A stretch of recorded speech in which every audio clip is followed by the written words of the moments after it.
At the start of Terry Gilliam's The Man Who Killed Don Quixote, a title card appears. And now, after more than 25 years in the making, and unmaking, a Terry Gilliam film. The history behind the director's tortured attempt to adapt Miguel de Cervantes' seminal novel is the stuff of legend, beginning in 1989. He first got it into production in 2000, when Rochefort and Johnny Depp were cast as Don Quixote and his squire Sancho Panza. The derailing of that shoot through set flooding, insurance wrangles and Rochefort's ill health became the subject of Keith Fulton and Louis Pepys' Lost in La Mancha, which remains to this day one of the most important documentaries about the filmmaking process. Shooting was finally complete on The Man Who Killed Don Quixote last June. In this successful iteration, Jonathan Pryce plays Quixote with Adam Driver cast as Toby Grisoni, a firebrand film director who returns to Spain a decade after adapting the Don Quixote story for a student film. He discovers that the man he chose to play Quixote, a shoemaker in a small hillside village, continues to believe he is Quixote, and is convinced that Toby is his squire Sancho Panza. The lines between truth and fiction blur, and Gilliam says now that the long road to completing his film has definitively informed the film that will finally premiere in Cannes tomorrow night. But even as the movie was in the can, last-minute distractions threatened to derail tomorrow's red carpet. There was a lawsuit from producer Paulo Branco of Alfama Films, who claimed he owned the rights to the picture, after an earlier attempt to mount it, and sought to prevent its release. French courts had to rule on whether it could screen, which they did, in Gilliam's favor, at the start of this festival. Gilliam says now that the wrangling was what led to the loss of Amazon Studios, who had US, Canadian and UK distribution on the pick. Then there was a hospital visit on the eve of the festival when Gilliam experienced what exec producer Jeremy Thomas told Deadline amounted to a very minor stroke brought on by the stress of the ongoing troubles. But as Gilliam sits with Deadline on the eve of the premiere, he refuses to let these distractions spoil his moment. Reaction to the film has been encouraging, he insists, and so he's ready for his victory lap. First things first, how are you feeling? Oh, just a little hospital visit, laughs. I'm fine. It will probably wreak its revenge when the festival is over, but right now I'm operating fine. You couldn't have had a smoother or more trouble-free path to the screen with this film, right? Well, that's the problem. If you do Quixote you expect to be treated like Quixote, laughs. The book is all about suffering, or at least it's about the triumph over suffering. So it seems to me it has played out perfectly so far. My moment of clarity happened fairly late in the day because I had just started screening it. I show it to friends, and they bring their friends, and that's when I know it's working. I don't trust my own judgment. There's a moment where you think, yeah, we've done this. Then we screened it for the French press, a few weeks ago, and they just reiterated it. They did exit polls when people were leaving, and I'd say 95% of them loved it. There's always that one guy who hated it, which is very good because you think, okay, we haven't f***ed up completely yet. But it's when I saw people weeping at the end that I knew we'd done something. In Lost in La Mancha, this project had already birthed one of the greatest films ever made, even if it happened to be a documentary about the disasters of filmmaking.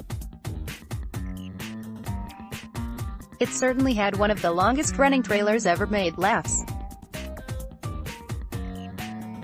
The film we get is very self-aware. The opening title card alludes to the trouble mounting it, and it's about a film director struggling with Don Quixote.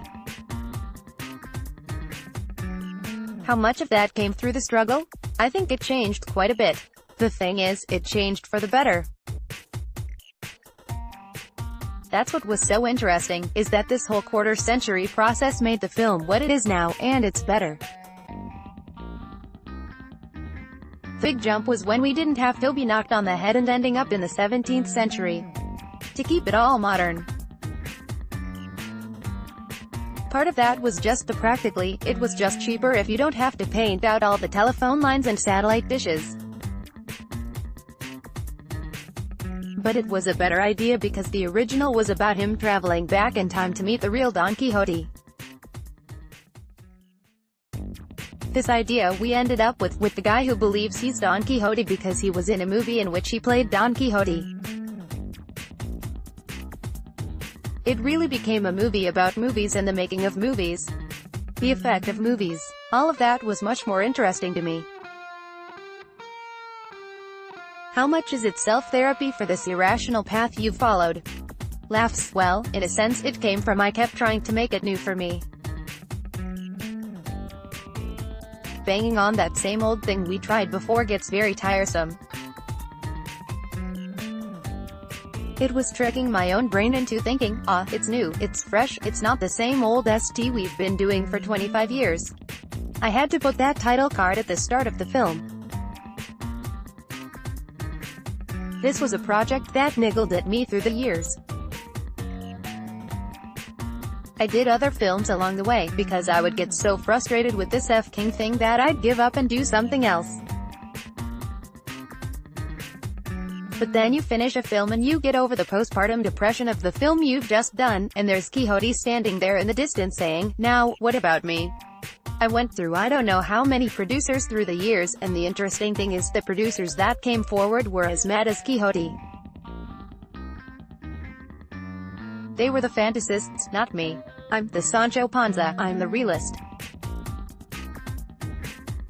Because the struggle had become so famous, they all came with the thought, I'm the one that will show the world I'm the best. It finally got to Paulo Branco, who has done a wonderful job of showing the world laughs. But you spend at least a year, if not longer, with some of these people, trying to get it set up, and then, boom, they didn't get the money. That's what was happening. Your film literally features a producer character, played by Stellan Skarsgård. The way he behaves, it's like life is imitating art. Are they all based on people you've met along the way? I don't know, I suppose they sort of are. What I find is interesting is that some of the stuff that's been going on, when Paulo created this dust storm, or muddied the waters, some people dropped out, distributors.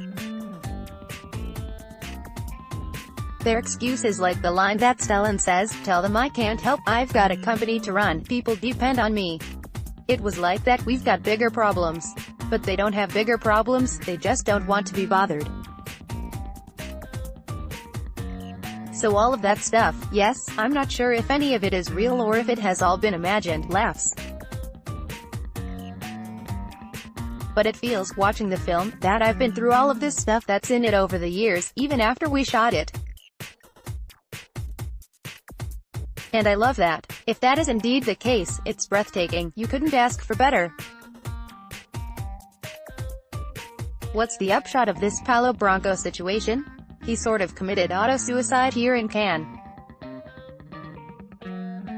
OCE Acute AN Films here, the French distributors, were like, FK it, we're still distributing the film. It's what happens.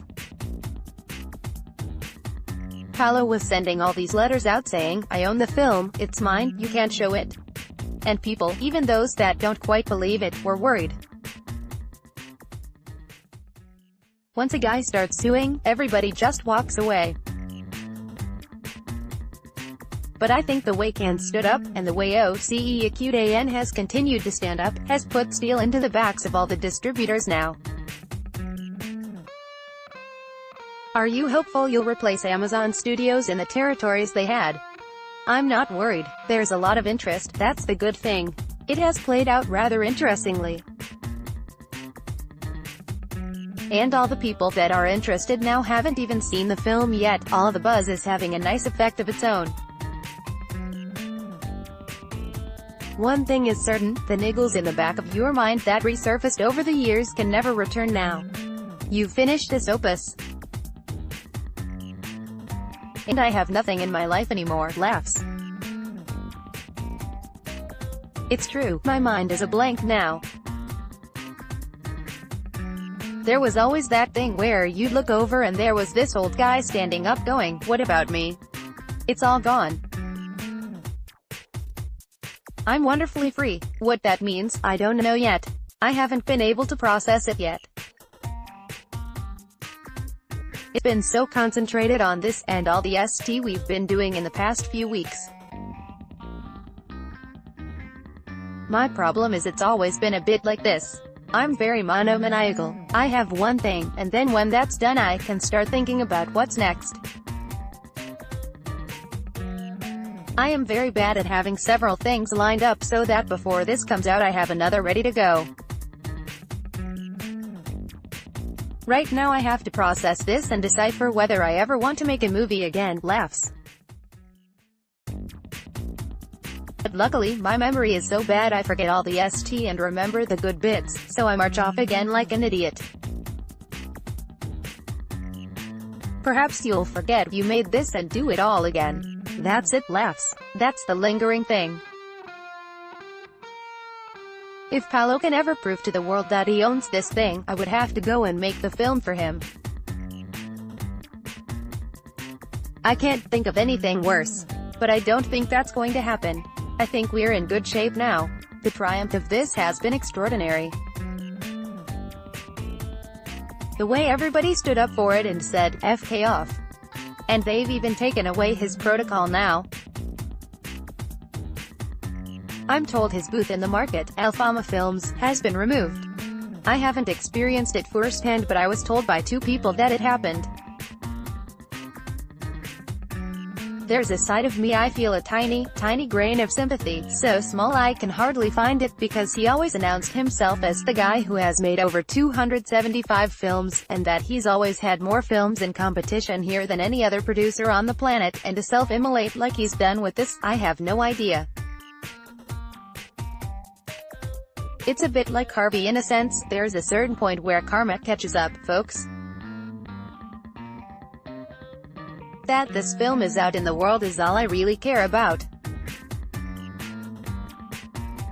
I don't give a st anymore. My opinion doesn't count. I just want people to see the thing. And what I'd like, more than anything, is for it to become a commercial success. It'd make life easier on the next one. The last couple of films I've done have not done well. You pay the price for that. Despite its woes, the film is ultimately optimistic. It is a joyous film. That's what I like about it. There's no sign of the pain or the agony or any of that. That's what I always wanted on my films. Forget about the maker or the making. Does it exist in its own world if you've never heard anything about it? Will you enjoy it? Will you see something different? And it's so strange because, even structurally, it's an odd film. It's many films, it really is. It shifts and changes. This film doesn't play by rigid rules. It's alive, and that's what I like about it. That was the whole plan. And it's why Adam Driver is so f***ing brilliant beyond brilliant. The fact that I got Adam in this film. It was Amy, my daughter, who was producing it, who said, "You've got to meet this guy." I don't even know if I'd seen the Star Wars with him. I went and I met him, and it was one of those totally instinctive moments. He's not at all like an actor. He's not a standard good-looking leading man. But I just knew it, even if I had no idea he would be as brilliant as he was. Every day he was coming in and being funnier and funnier. Adam told me last night that he'd planned it all out before he got to set, and then he found himself in scenes where Jonathan Pryce was at his funniest, and he didn't know what was going on. When I look at the film now, that stuff works really well because Adam wasn't able to follow whatever plan he had. So much was ad-libbed. He's going, "What the hell is going on? Jonathan is stealing every scene. This is my film." All of that stuff, somehow, worked to the benefit of the movie. The movie was making itself, I was just holding on for dear life.